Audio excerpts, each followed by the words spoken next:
What's up, everyone, and welcome to the Corporate Bartender. If you know TCB or SkyeTeam, you know that we're all about relationships.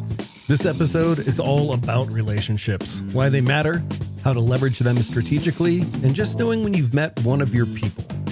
We got Jodie Goldberg on the program today, and if you don't know Jodie, stick around. You won't be sorry. She's the founder and principal of Fleurish Consulting. She designs interactions that intentionally deepen relationships, and she's got an icebreaker activity that's going to knock your socks off. When I met Jodie, I knew she was one of our people. I say it all the time, and maybe it's because we have such amazing guests, but man, this conversation is one of my favorites of 2025. And as Jodie likes to say, come for the content, stay for the community. This one's a banger, and I just know you're going to dig it, so buckle up, TCBers, grab your favorite cocktail, and let's get right on into it with Jodie Goldberg on today's TCB.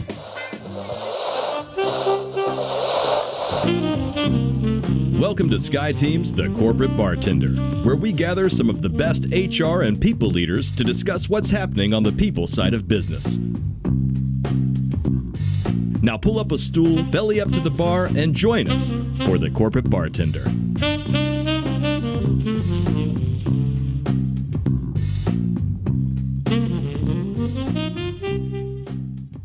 Welcome, everybody. It's Wednesday, and you know what that means. It's your favorite day and mine. It's Corporate Bartender Day.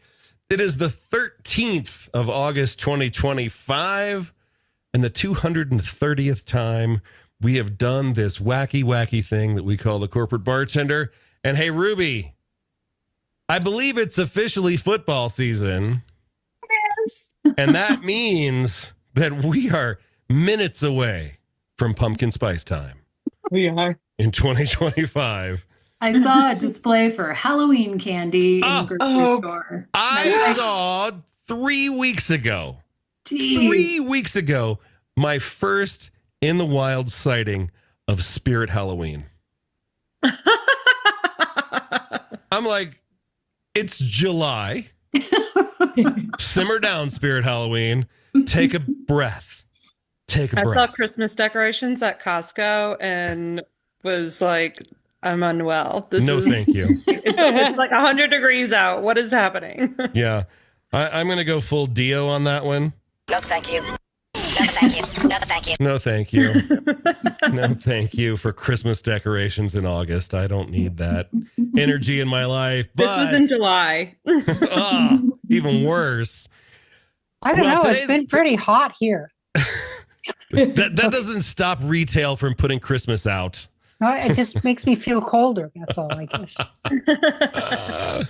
Today's going to be a fun day. We have a guest. Her name is Jodie Goldberg, and I'll tell you a little bit more about her in a sec. But I do want to say, because I was just telling her this story in the pre-show, Jodie and I got together in May, and we had a conversation, and I left feeling awesome after this conversation. And at our staff meeting that week, we do this thing called Ripples and Joys, and we're going to talk a little bit about that today. She was one of my joys. Jodie was my joy for that week. And I said to Ruby and Morag, I said, you know how when you meet somebody who you just know is one of your people? I said, Jodie's one of our people. I said, no, you guys don't know her, but trust me, she's one of our people. And I think by the time we're done talking today, you'll be like, yeah, definitely one of our people. And I hope that if you're listening to this show, she's one of your people too. So buckle up for Jodie here in just a few minutes. But I do want to do a little housekeeping because it's fall and we're back out on the road again. So we've got some dark days ahead. We're going to be dark next week for a very good reason. Lori and I are taking Lori's daughter Grace to college for her first freshman year. And she is going to school in another state. And Lori was going to go by herself. And we decided that was probably not a good emotional and mental health decision. I literally don't think I could function. So, like, it's a 90-minute drive just back to the airport. I should not be alone. Yeah. So I'm going to go along and be her emotional support husband and go to Walmart and pick up stuff and buy dinner and do that sort of thing. That's going to be fun. And then the September is pretty much cooked. because of work travel, the 3rd, the 10th, and the 17th, I will be somewhere else. Won't be here. So we won't be doing this then. But as things settle back down in October and November, we'll be back, and we've got guests lined up, and it's going to be fun stuff. Like today. Today's going to be super fun because today is all about Jodie. Jodie is the founder and principal of Fleurish Consulting, and she's all about connection, belonging, and relationships, which we love. We're going to get into a whole bunch of cool ideas and thoughts today. She's got relational engagement strategies. She thinks about relationships as strategic tools. She's pretty awesome. And, you know that I didn't warn her, and I don't know if she's done any homework, but Jodie, we like to dance people onto the show. So let's give Jodie a warm TCB welcome, shall we? There it is. Okay, I think you got me all dancing. I always say it, Jodie, I leave the music playing until the guest dances, and it's only the middle-aged dudes that hold out. They sit there and stare.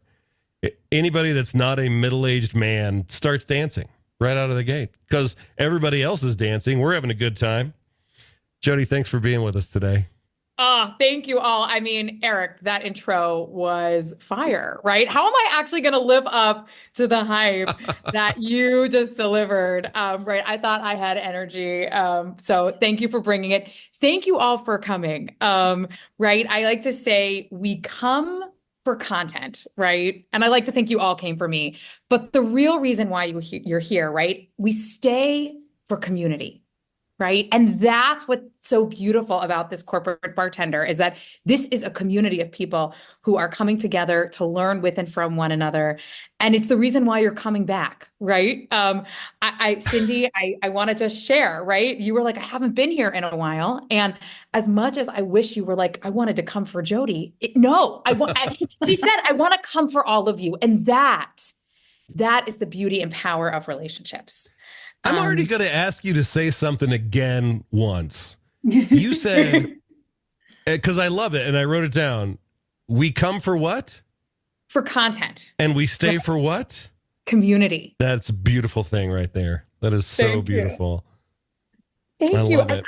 And I like to say we come for the community that flourishes around that content, right? And that's really, my organization is called Fleurish Consulting. It's spelled Fleur, right? And can anyone guess why? Because of my New Orleans connection, right? The fleur-de-lis, that's right. Right. And so we come for content, but we stay for that community that's built around that content, that elevates that content, right? I always say I was a nonprofit professional for such a long time, and we were so focused on bringing in the newest, best speakers to elevate the group, right? But what brought people back was when we created strategic moments for them to talk and be in relationship with one another. I love it. Yeah. I love it. I'll ask you some questions here later about nonprofits because we worked with a lot of nonprofits, and there are some interesting stories that happen in nonprofit cultures. People think that they're all sunshine, rainbows, and butterflies, and no, they're just as weird as every other corporate environment. They just do it with less budget.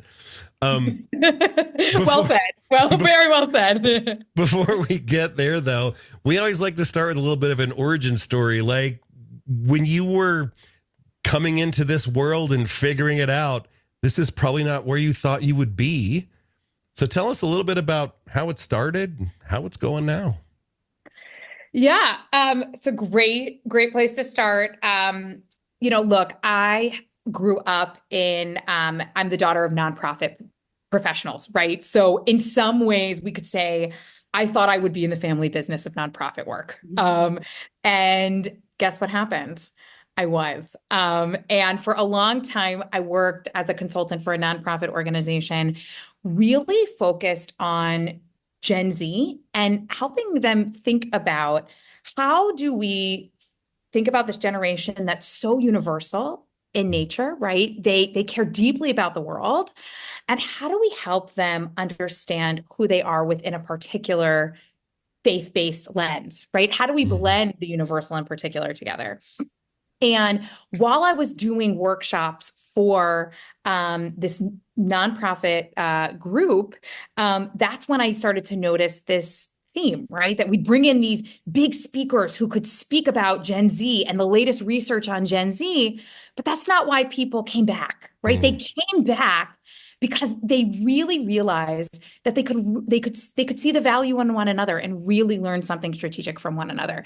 So that's when I thought to myself, we're onto something, right? This is really the secret sauce. And the second thing that I think was a big linchpin moment was I was part of a nonprofit professionals cohort of mid-level managers. And we did this exercise that I'm sure many of you have done before, where you're given that like large piece of poster paper and you're asked to write a question at the top, right? Something you'd like advice about from the group, right? Like, what's a great leadership book you read? And then everyone goes around and writes something, right? Okay. And what I noticed is out of the 20 people that were doing this exercise, almost 10 of the people had a question that was like, I'm leading a meeting, I'm leading a workshop, I'm leading a conference, and I need a great icebreaker. And that's We've all been there, Jodie. We've all been there. All been there. But I think what I realized was that you don't need an icebreaker. You need a relational strategy, right? Icebreaker implies that connection only happens at the beginning of any gathering, right? But all of you know on this Zoom that a really incredible meeting, conference, retreat, workshop reinforces the ideas of connection throughout, right? From those big moments to those small transactional moments when we're having lunch or we're in between sessions. And that's when I looked at myself and I said, these are some of the future leaders of our nonprofit world. They're so bright. They're so thoughtful. And yet when it comes to relationships, they don't get it, right? So I really thought this is the work. And so that really inspired me to think about how can we begin to support leaders in learning the soft skills and seeing the importance of those soft skills and seeing relationship building as a strategic skills-based practice. Wow. Well said. Relationships that scales all content topics. Yeah. Right? Mm-hmm. So that was the sort of catalyst for you to go, ooh, relationships are kind of the lever here. It's the linchpin. Over the years of you leaning into that space, like, what's your biggest takeaway from actually stepping into that and embodying those ideas? Yeah, it's really interesting. Whenever I go into organizations, I normally my first point of contact is with somebody who's doing people and culture work, or somebody who believes in this work, right? I was working recently on a national retreat and we were building out the schedule, building out the goals. And then I met with the CEO and the CEO goes, why is this retreat just so heavy on relationship building, right? And right. And that was the moment when I was like, this is the work. Right? This was a team that has employees over 4 different continents. They're working on 7 different time zones. And this is the first time they're ever bringing their team together. Wow. Right? And when we bring our teams together across time zones, across cultures, across identities, right? It's really about figuring out like, how can we be in relationship with one another? And how can we create the space to do that? Because when we get to know somebody on a deeper level, we can then see who they are and actually invite them to work on a work project that maybe like fits a skill that we never thought they had, right? Like we're learning parts of who they are, and it's really, really, really powerful. And so I said to him, right, because in that moment you're like, okay, well, this is the work I was hired to do, right? And like, I said something like, I really want to invite you to just trust me on this. And after the retreat, we had a meeting and he said, Jodie, I get it. Yeah. That's the work. Mm-hmm. And it was this beautiful moment because this seems so obvious to us who are doing the work, but to those who are surrounding the work, who just think ideas are important, this is a real key learning, right? This is not actually obvious. Right. And that's been a huge, huge, huge takeaway for me in my work. Well, it's funny to me. I mean, we talked a little bit about this. People, when they group interpersonal, relationship-based skills and that kind of stuff, they call them soft skills. Which, I mean, I get it. There's no hardware involved, but it's actually the hard work, right? You could have the greatest idea. Morag said this a long time ago. You could have the greatest idea, widget, whatever, but if you don't get the people stuff right, you're not going to be successful. Like, the people stuff is where the magic happens. And it's funny when you told the story and the guy said, well, why are we spending so much time on relationships? It reminded me of, we were doing employee survey with a client one time when we were doing the Gallup Q12, and Q10 is, do I have a best friend at work? And I can't tell you over the course of my HR and leadership development career how many executives have said, can we do this survey without that question? Like, it's so many, it's a joke. Like, if you tell it to other people that administer that survey, they've all heard it. Can we do it without that question? And it turns out that question is the largest influencer of engagement on the whole entire survey. Yeah. So do you find yourself, Jodie, having to sell people on the idea that relationships matter? Yeah, I mean, and that's what is so difficult, right? And there's an irony to it, right? Because if we look at the stats, right, there was a recent survey that said that 49% of executives believe that members of Gen Z lack the soft skills needed to thrive in the workplace, right? Because they're always on their phones, Jodie. They're always on their phones. I mean, right, exactly. I have a soft spot for Gen Z, although, right. There's a lot of other factors at play as well.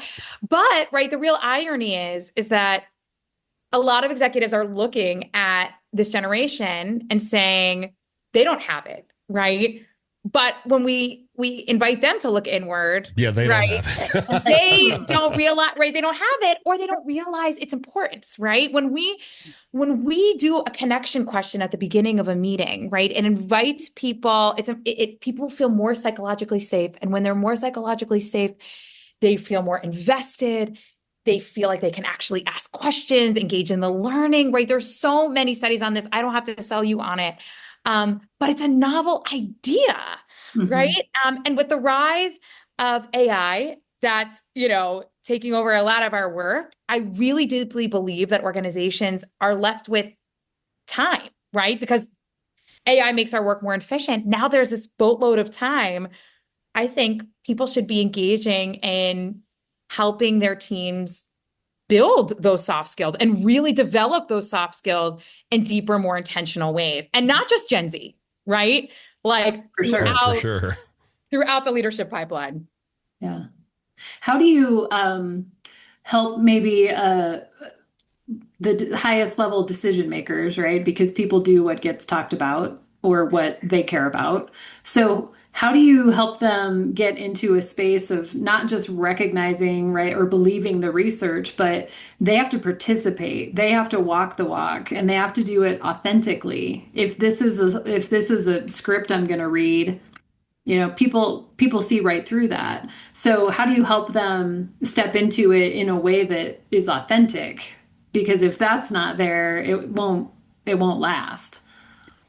Oh, Lori, so well said, right? It has to feel natural. So I think that's rule number one, is that the way that we all do it is different. And I think that's really the number one thing that's so important for me to share with executives is I can model something for you that can be used in the space, but you need to feel like you can take this on. So I have different strategies based on the executive. Sometimes I actually invite them, I will model something and invite them to watch and invite them to share. What are you noticing? What did you like from what I shared? What resonates with you? What's something you could see yourself trying on, right? Yeah. Just like you go into a dressing room and you try on, for me, it's those pair of jeans. They never fit right. Okay. They're always too long. I'm 5 feet. You can't tell that for here, right?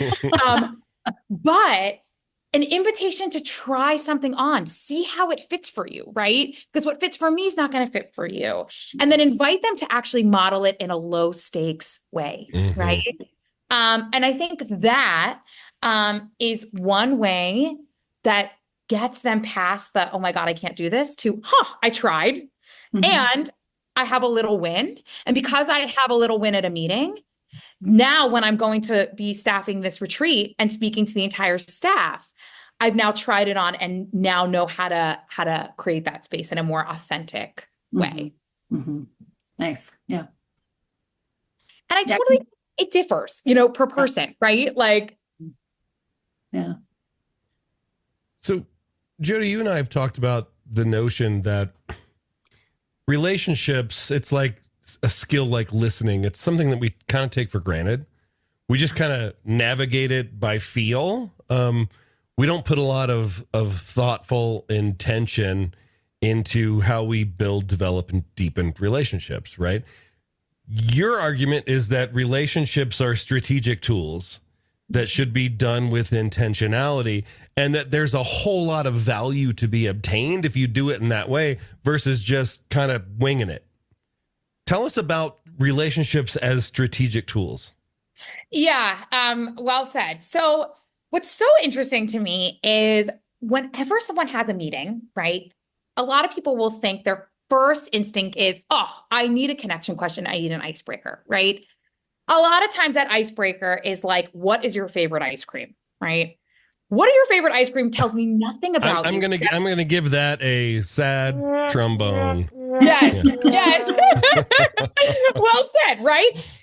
What is your favorite ice cream only tells me where I should be getting your next birthday gift card, right? Or where I should be taking you out on your birthday.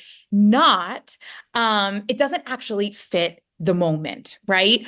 And when we're planning meetings, we don't think about the many different factors that we might need to consider in order to think about what type of icebreaker or what type of connection is needed for the group, right? Some of those factors might include the number of times this group meets, right? If this group is meeting only one time, right, then I'm going to do a different connection question than if this group is meeting 10 times, right?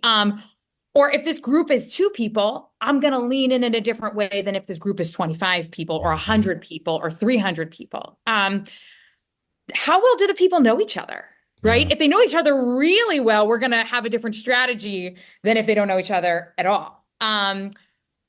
One piece that I think people often overlook is the tone, right? What's your favorite ice cream thing? I often see is used in a meeting where the tone is actually really serious when they're doing like a strategic planning meeting, and all of a sudden there's like, what's your favorite ice cream? And then right? So how does the tone match our cut in? Yeah, that should be more like, what's your favorite Excel formula, I think, if you're going to Yes, exactly. Well said. The amount of content, right? If like this meeting's going to be really, really heavy on content, I'm going to have a different tool than if it's just really about building relationships. And the last factor that I think a lot about is what are like the internal things happening within an organization? Like, are there layoffs happening right now? Like, What's the mood, right? Well said, right? Or even externally, like, is there a new piece of legislation that's being passed that's affecting the mood, right? And so many times, this is like the most common thing I see is that the favorite, what's your favorite ice cream is used, and it's just the wrong time. It's the wrong mood. It's off. It's a tone deaf question. Exactly. So I really think strategically about some of these different factors. And as I've spoken to you, Eric, I'm developing a card deck, which helps people think about this as a relational strategy. And so it helps people to think about these factors to come up with what type of connection is needed in the moment. So I'll give you some examples. And they rhyme, by the way. Okay, they're meant to be accessible. This is gonna knock your socks off. I thought this was the coolest idea that I've heard in a long time, and it's super duper fun. Go, Jodie. Amazing. All right, you ready? All right, are you with me? Is everybody with me? Here we go. Okay, so yes, I see the pump up. Yes, I love it. Okay, so just like when you roll a dice, right, for a die, right, and the number lands on something new or unexpected, right? You don't know what it's going to land on. These are icebreaker questions that invite you to share something new or unexpected with someone. They're low barrier, high reward when a group is meeting for the very first time, right?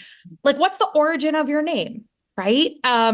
It's deep enough, right, that it tells me something new about you, but it's also low stakes, right? And it gives you an insight into somebody's identity, culture, history right off the bat. So those are dice. I call them dice questions. They all rhyme. Okay. Spice questions. Okay.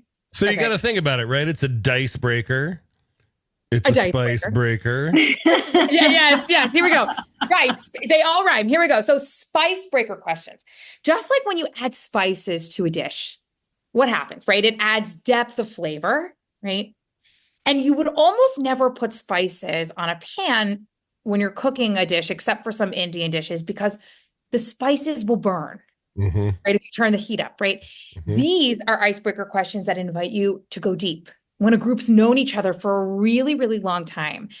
Questions like, what's a boundary you've set for yourself that you're really proud of, right? You're not necessarily going to share that when you've met somebody for the very first time, right? Like, hey, Eric, great to meet you. And curious, tell me about a boundary you've set for yourself that you're proud of, right? Like not really the way that we're going. My boundary is I don't answer questions from strangers, so.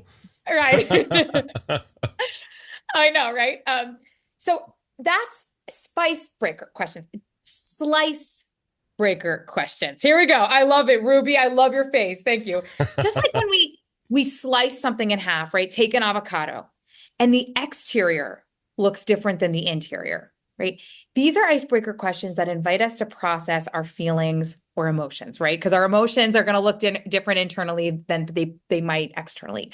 So these are questions like, if your mood were the weather, what would the forecast be? Or if your mood were a smell, what would it smell like right now? Ooh, those are great.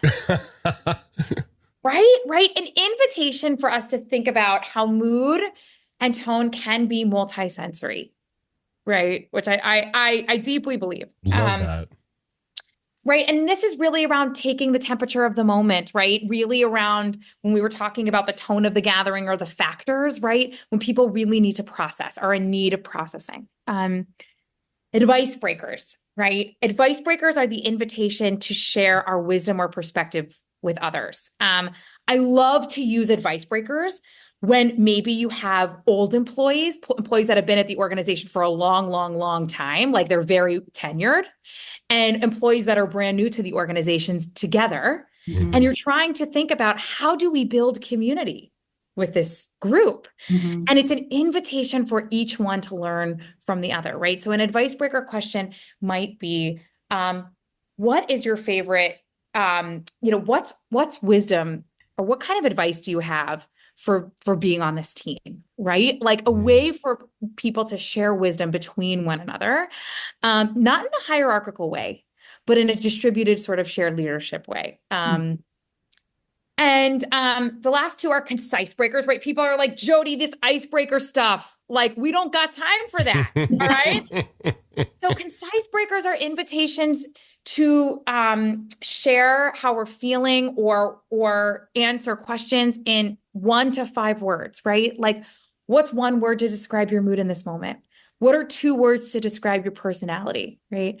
What are 3 words that describe your day, right? What are 4 words that describe your ideal vacation? What does that say about you, right? Like, so invitations for us to share in a short form, and it's equitable, right? It promotes equity within the space. And the last one is entice breakers, which are icebreakers that invite us to envision or to dream about the future. Cool. I mean, come on. Where do we get these? I know.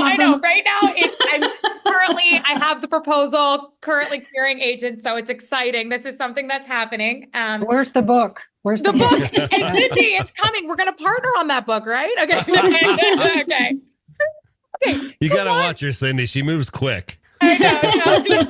No, it's fine. Here's one thing I'll just say is that what I like about this is it's accessible, right? How many times do you hear a framework and think, I am never going to remember that, right?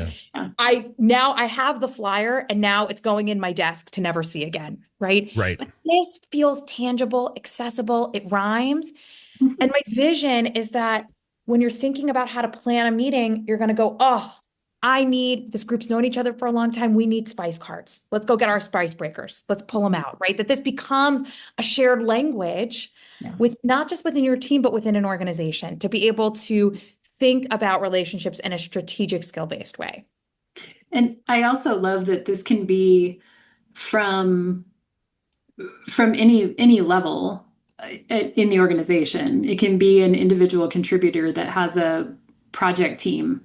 They don't have to be the leader of a team or an executive or the HR L&D person. These can come from anyone, and they can be as small as your immediate team, or it can be as big as a town hall, or it could be, again, your point about you got to assess the dynamics and the mood and the stage of relatedness that exists, and then you pair it with the thing that will deepen wherever you are. I think that's really smart, and it changes the tone of how people behave from that point forward, right? It changes their attention, it changes their mood, all kinds of things, and that makes people remember things better. It makes them feel safe to contribute things. Like all of that makes so much sense. Yeah.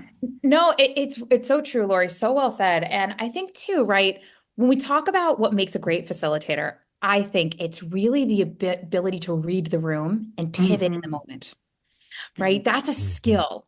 Yeah. And when you know this language of dice, spice, slice, advice, you can then now read the room and think, what does this room need right now, right?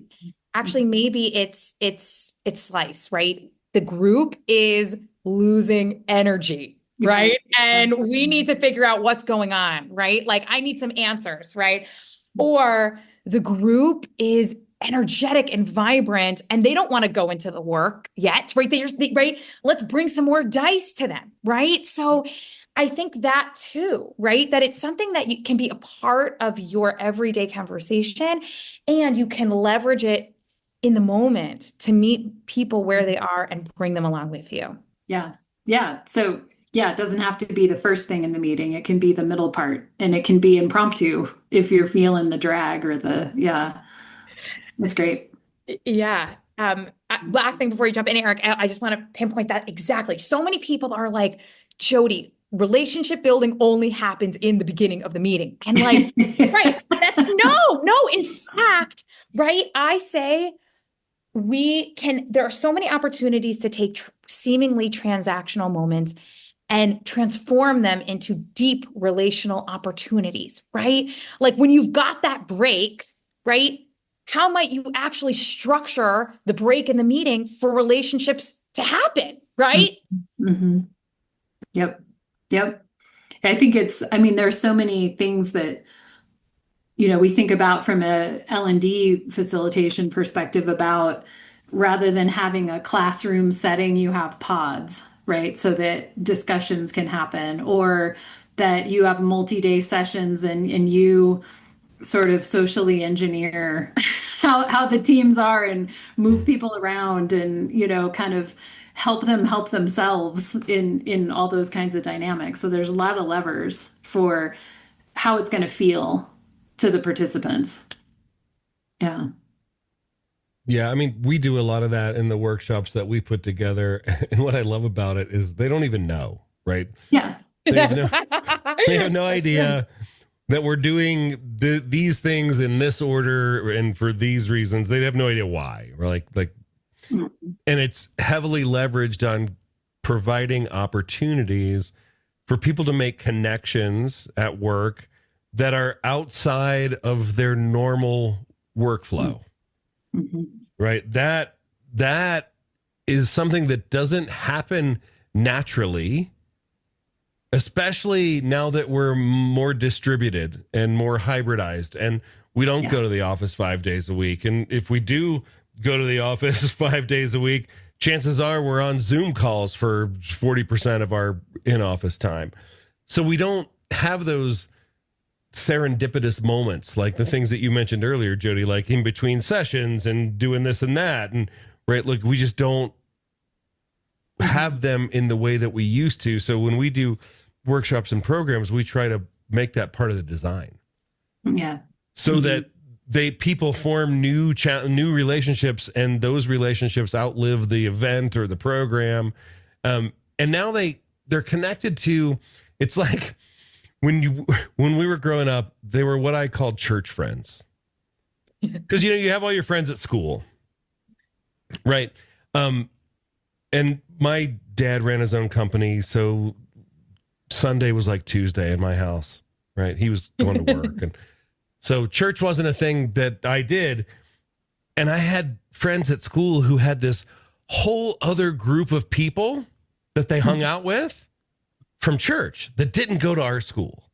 Mm-hmm. And I was like, wow, like there's a whole different world. Right. And that's kind of what we try to engineer in our programs. We do things that we call peer pods or peer learning circles, where we orchestrate people who work for the same company, but don't work with each other to do a thing together during a program. And what that creates is a set of church friends at work. Because, I work in software engineering, and now I'm buddies with somebody from finance who I would have never even met. Mm-hmm.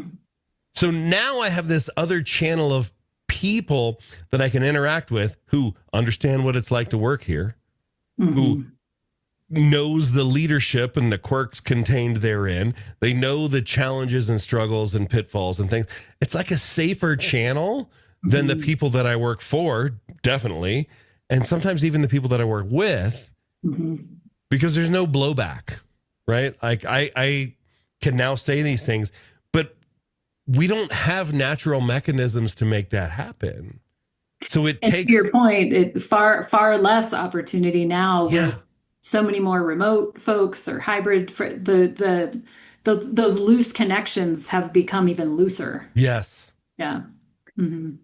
Yeah, it's so true. And it's funny because what you're making me think is like, right. And when teams gather, right, like it's that one moment that they have, and it needs to be perfect. And, and so many people are like, how do we structure that moment so people are really learning from one another in a strategic way? And also, how are we accounting for the fear of seeing each other in person for the first time and like not knowing what to say, right? Like that, there's a real reality to that, right?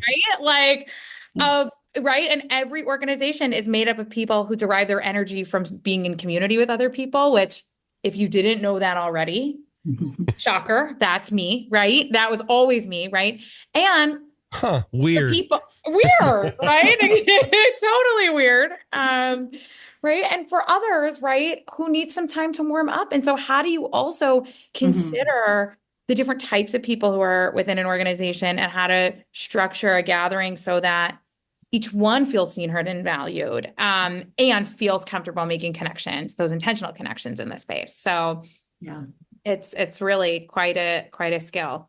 I'm curious, Jodie, if in working with executives and maybe specifically CEOs who have boards of directors that they're accountable to and have to navigate that dynamic. Jodie knows nonprofits. She knows boards. Yeah, I do know boards. Yes, I do. Yeah, because I mean, boards look, taste, and feel very different from company to company. And so for the CEO who has to be the kind of the bridge between the board and the organization, that's a lot to manage. And all of the, individual personalities of the board, you don't get a lot of reps with them. And then Great question. they have to work together, and they may not have a lot of reps with each other. But that's a very super strategic space that you need to manage really well. Have you worked with executives on board relationships? Yeah, it's really interesting. I think one of the things that I've found about boards, right, is that so many of them join, right, because of their connection to the cause or to the idea, right? But they are not sure what value they add to the space, right? They're not sure why they're there, right? Like yes, they sort of know why they're there. They're connected, but like they're not sure how they fit into the larger group. And so one of the exercises that I actually love doing with boards with an executive director in the room to model is inviting each board member to share, what can I count on you to bring to the space today? And why that's strategic is each board member is invited to share, right? Not just like, oh, I'm passionate about this cause, but no, like the board member that's been on the board for 75 years, right? For 10 generations, right? They have perspective. They're bringing perspective to the board. The new person, right? They're bringing energy to the board, right? The person that has a lot of money, they're bringing fundraising ideas and strategies, right? But when we can get clear and we can actually name what it is that we're bringing to the board and we can be transparent with that in the group, then we can think about how we can count on each other in different ways, right? So like, I can look to the person who has perspective and be like, I can count on you. Like whenever we're having a large strategic conversation about the history of the org, I can count on you to bring that to the space. Or when I'm looking at the new board member or the group is low energy, I can look at the person who says they bring energy and say, all right, this is your moment. How might we bring energy to this space, right? And by showing people or modeling for people that they can each bring something unique, it shows them how they can rely on each other for different things. And it models for the executive, oh, wait, right? Like it's not about the work that we need to do, our fiduciary responsibility. Of course that is, but it's really about inviting them to see the value in one another. Yeah, I like that. That's cool. Yeah. And I'll also say it's a tool I use a lot in workshops, but it works best with boards because so many board members know why they're passionate about the cause of the organization, but are not sure what their role is in this new community that they're a part of, right? They're just trying to figure it out. I smell a new niche business line right there. I know. Well, I will attribute that to Eric and Lori. Or Lori, maybe we're going to team up and think about how we can bring think about that the boards. As Lori was talking about that, it just made me think, wow, there are innumerable examples of super high stakes, very low relationship depth groups. Yeah. That is a unique animal. Like I know what boards are and I think about them, but I've never really thought about it that way and how it relates to relationship dynamics. I think about team relationship dynamics every day, right? Like that's just part of what I do. That is such a unique, interesting conglomeration of humans. Like, and different than a corporate team, they never get the high volume of repetitions. Yeah. Right. It's a quarterly meeting at best. Right. And there's turnover in that board population. And it's so funny to think because, you always think of the board of directors. That's the CEO's boss. Right.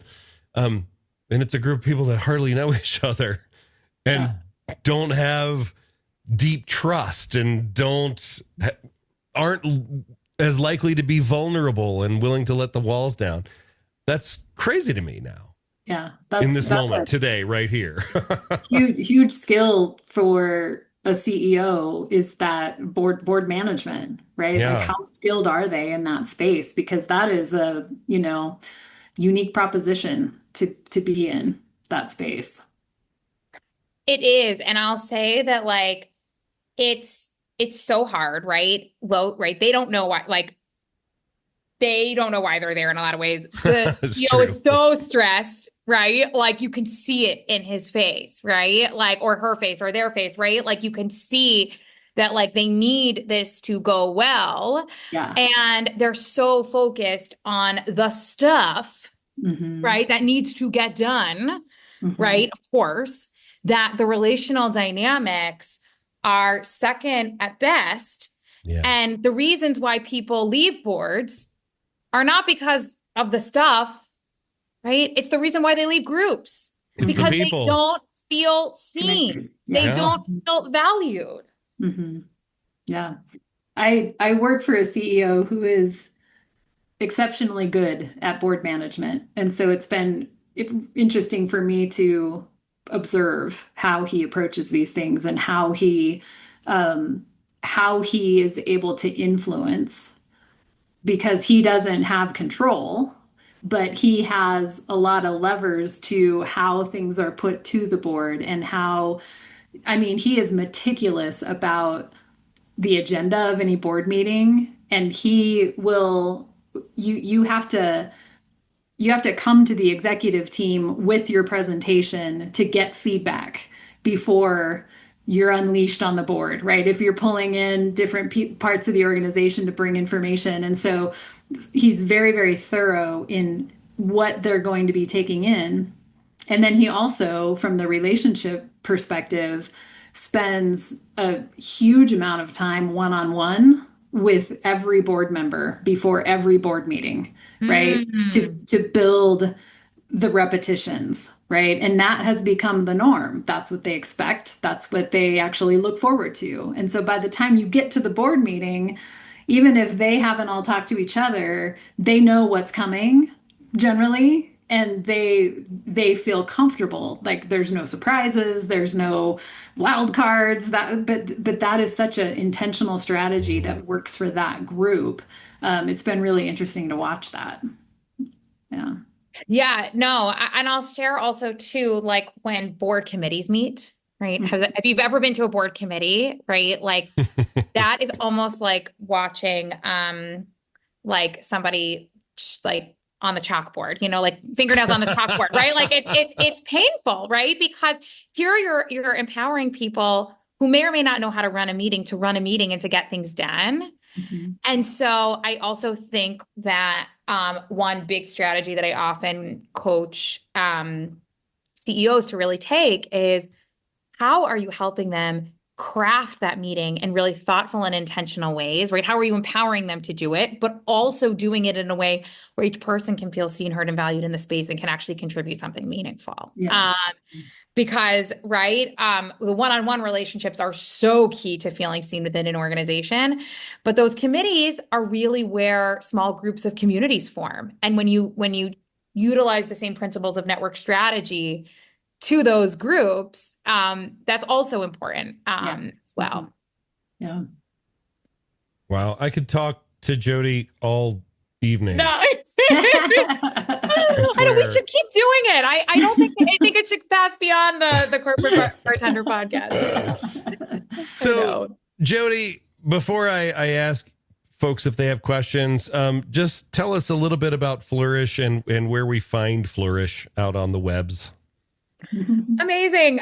So Fleurish Consulting is a consulting practice that really partners with teams, organizations, and individuals to design workshops, gatherings, retreats on like relational engagement strategy and belonging. Like how do we, right? Like that's really, really what my aim is and what I'm trying to do. You can find me, you can find my website. I'm happy to put it in the chat. I'm very, very active on LinkedIn. So please friend me, would love to be in dialogue and conversation with you. No, it's this to me is so meaningful. Not because it's my business, but it's also because I believe in this, and it's the way I like to live my life out in the world. And that's why I find it to be such meaningful work. And so it's been like a true joy to be embarking on this journey, and I get to meet some incredible people just like all of you. And that to me is like icing on the cake for this. Chef's kiss. Chef's kiss. Yes, yes. Oh. Yes, bring it. I love it. Thank you, Jodie. Awesome conversation. Thank you. And just to clarify, we talked a lot about nonprofits today. You're not exclusively servicing nonprofits. No, that's right. I work a lot with nonprofits just because that's a lot of my background. But no, I work with foundations. I work with for-profits. I work with overnight camps. I work with educational institutions. Like I've worked with nonprofits adjacent, and for-profits around this work. So if anyone's even interested in talking about this, I love to connect with you one-on-one, get to know you, and learn more about your work. Awesome. All right. Well, questions for Jodie. She said a lot of things. Ruby's been giggling and writing things down as she's wont to do. Anybody have questions for Jodie before we move into our ritual?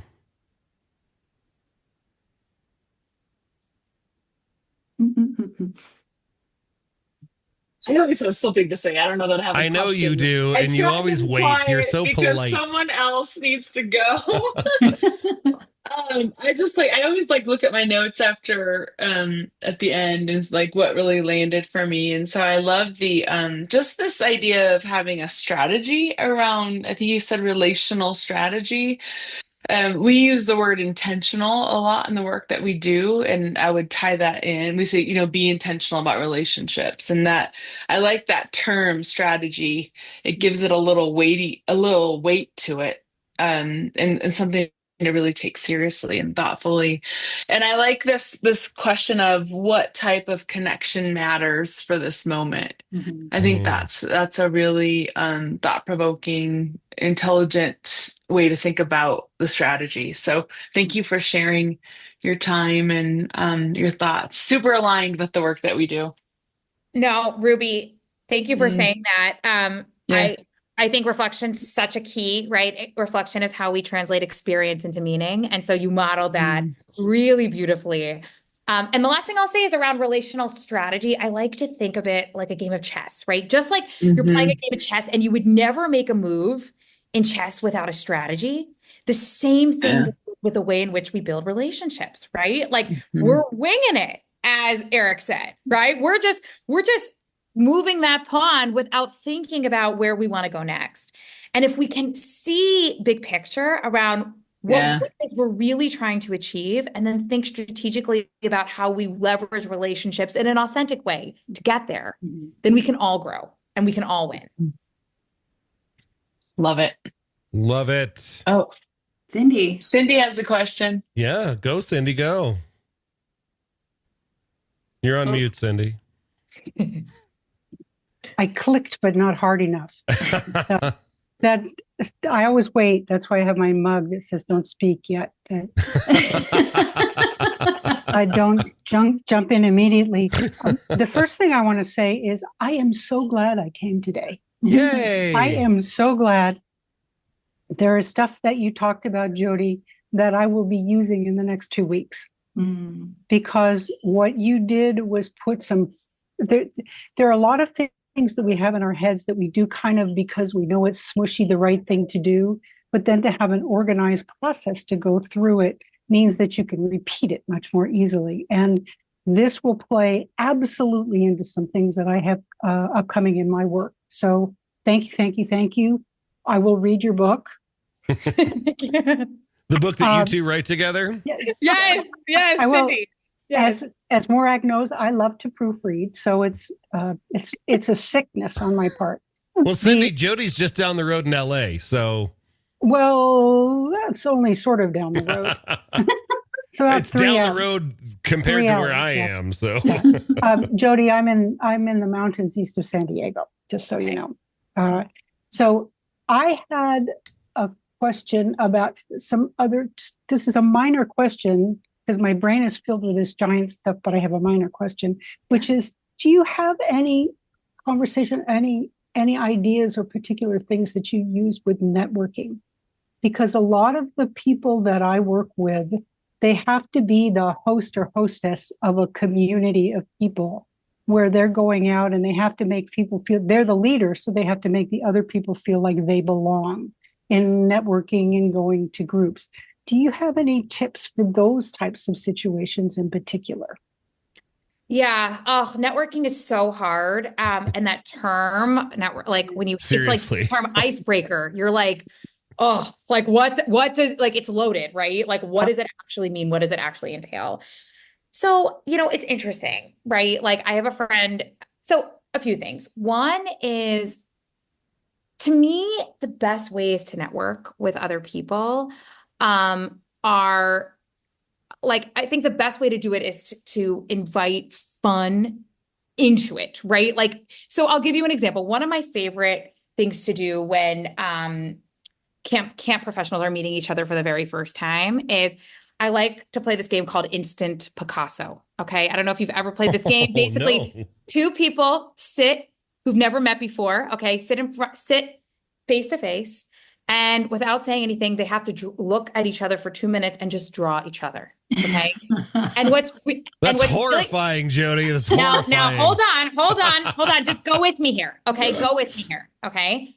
What happens is they each draw each other and then they have to write 3 things that they noticed about the other person. Mm-hmm. And what's incredible is then all of those photos go on the wall. Mm-hmm.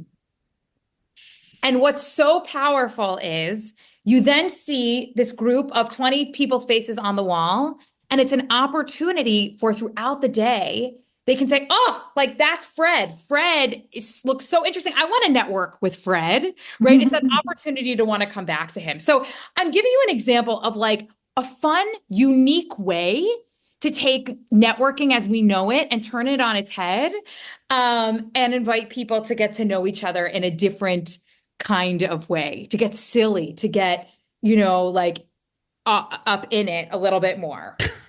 Mm-hmm. Is that helpful, Cindy? That's yes, a technical absolutely. term, Cindy. Thank you. Up in it. Up in it. Up in it. I'm like, sorry. yes. I'm a boomer. I don't understand. No. Yeah, but you're a pretty hip boomer, Cindy. Oh, yeah.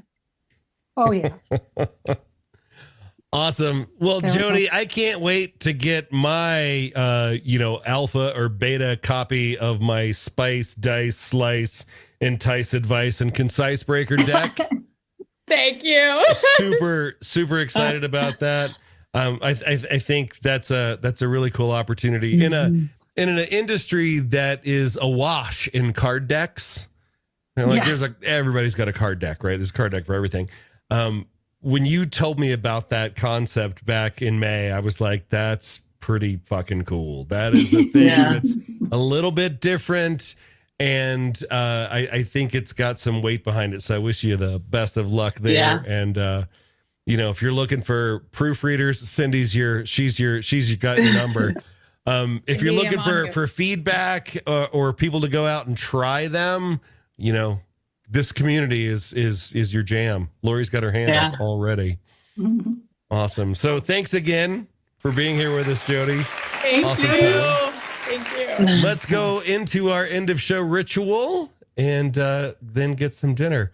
My animations didn't stick today, apparently, so you get to see all of them all at once. It's your worst nightmare. It's my worst nightmare.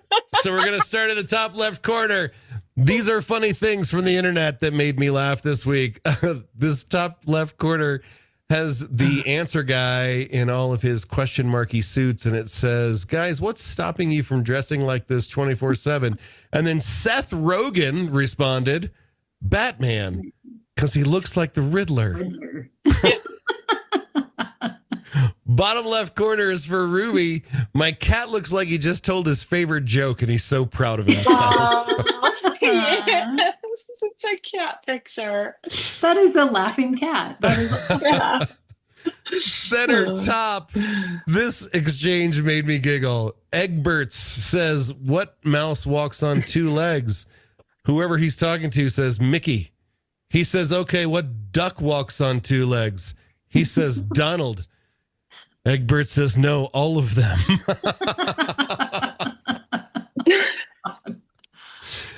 The family back to school pick. You got first day of 5th grade, first day of 2nd grade.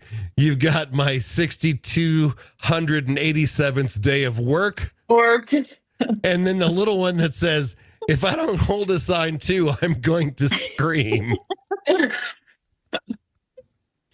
But my favorite funny thing is my Star Wars joke license plate. It's a Minnesota plate that says execute order 66, which, you know. Execute order 66. Is a thing I think about in my head all the time. Today's Good Feel story, Steve is here in Colorado, and this is a backstory that I did not know, and it's pretty good. That's so cool. So cool. I mean, I've been to that place so many times. Yeah. I love it because it's the only place I know of where you can ride a cat. So yeah. My favorite memories are from the carousel in City Park at Storyland, and it's like this big ornate carousel, and I'm like, even as an adult, I'm like, oh, I want to go ride the carousel. That's amazing. Carousel of Happiness, Netherland, Colorado. Yeah, we need more carousels in life. Accurate. Love it. Oh, good stuff. Today's semi-quarantine cocktail is the McDonough Meteorite. It's a riff on the Meteor cocktail, which is essentially just a Manhattan, but with absinthe instead of bitters. Fun fact, I learned the Manhattan is called the Manhattan because the ratio of the stuff that's in there is 2-1-2. 2 ounces of whiskey, 1 ounce of vermouth, and then 2 dashes of bitters. So this says 20 ounces of whiskey. That's not correct at all. It's 2. 20 ounces. But you know, I'm not averse to making a cocktail with 20 ounces of whiskey. You're going to need 1 house in suburban Atlanta, 1 ounce of sweet vermouth, 1 mysterious daytime fireball that you can see here in this picture, 2 dashes of absinthe, and a golf ball sized chunk of meteorite slammed through this guy's room and hit the floor. Whoa. Yeah. Yeah, what? A cherry or lemon twisted garnish. That golf ball sized chunk of rock has been aged by researchers at the University of Georgia and Arizona State. It is older than Earth by 20 million years. Good Lord. Can't even comprehend that. Right? 20 million years older than Earth, and it's here with us now. Those UGA and ASU scientists are calling it the McDonough Meteorite because that's the town that it fell in. I think they could have done better. I'm a little disappointed in that. There's not a lot of creativity in that. Gratitude, y'all. Thank you so much for being here today. Thanks to Jodie Goldberg. This has been a banger of a conversation, and I can't wait to see what happens next. Watch out for those cards, and until next time, folks, go get some dinner. Thank you so much for joining us today. If you had a good time and learned a thing or two at today's happy hour, please share it with your friends. If you want to join our tribe, head on over to skyeteam.cloud/TCB or email us at info@skyeteam.com. That's SKYE team.com. Thanks again, and remember, you've always got friends at the Corporate Bartender.